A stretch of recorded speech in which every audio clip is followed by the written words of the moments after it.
Gusto niya kaya karga? Ay, sorry. Abo nga ni isay mo. Ay, talaga naman scripted. Yeah, pay.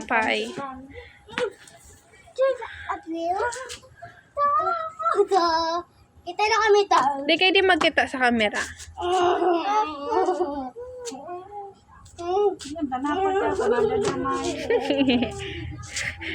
Nakapay na naman kan manadorat. Nay paraon na si Lia.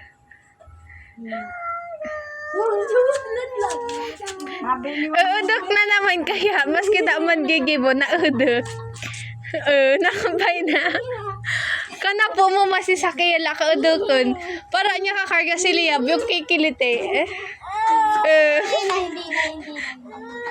Abo na lugod sa imo. Si Keisha na lang. Let's go! Wow, ate! Hindi nakatabat eh. Malaki na kasi siya.